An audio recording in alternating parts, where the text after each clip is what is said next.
نبی کریم صلی اللہ علیہ وسلم نے فرمایا، جو ظالم کی مدد کرے گا اللہ تعالیٰ اس ظالم کو اسی پر مسلط کر دے گا۔ اللہ کی عظمت بیان کرو، وہ تم کو بخش دے گا۔ حسن اخلاق گناہوں کو اس طرح پگھلا دیتا ہے جس طرح دھوپ برف کو پگھلا دیتی ہے۔ جن باتوں کو شرع نے منع فرمایا ہے اگر تو ان سے بچے گا تو گویا سب سے بڑا عبادت گزار ہوگا۔ جنت میں ایسے لوگ داخل ہوں گے جن کے دل چڑیوں کی طرح نرم ہوں گے۔ صدقہ برائی کے 70 دروازوں کو بند کرتا ہے۔ مساکین کو وہ کھانا مت کھلاؤ جس کو تم خود نہیں کھاتے۔ کھانے سے پہلے وضو کرنا تنگ دستی کو دور کرتا ہے۔ تکلیف کی گھڑیاں خطاؤں کو مٹا دیتی ہیں۔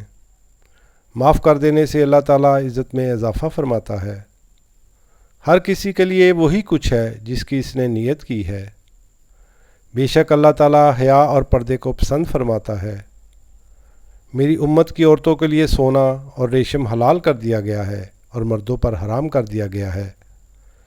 میری امت کے بوڑھے کی عزت کرنا میری عزت کرنا ہے۔ اپنے والد کو نام سے نہ پکارا کرو اور نہ ہی ان کے آگے چلا کرو اور نہ ہی ان سے پہلے بیٹھا کرو۔ ہر چیز کی زکوٰۃ ہوتی ہے، ہر جسم کی زکوٰۃ روزہ ہے۔ سب سے افضل صدقہ روٹھے ہوئے لوگوں میں صلح کرا دینا ہے۔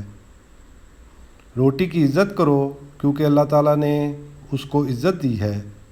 تم مجھے ضعیفوں اور کمزوروں میں تلاش کرو کیونکہ تم کو رزق اور نصرت ضعیفوں کی برکت سے دی جاتی ہے۔ کھانے کے بعد ہاتھ منہ دھونا پاگل پن کو دور کرتا ہے۔ جس نے رمضان کے روزے کو فرض سمجھ کر ثواب کی امید سے رکھا وہ بخشا گیا۔ جب تم میں سے کوئی اپنے مسلمان بھائی سے محبت کرے تو اسے جتلا دے کہ وہ اس سے محبت کرتا ہے۔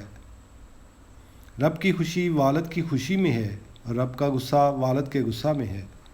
اسلام میں پہل کرنے والا شخص اللہ کا سب سے زیادہ قریبی ہے۔ آپ نے فرمایا، آباد رہے وہ شخص جو میری حدیث سنے اور دوسروں تک پہنچائے۔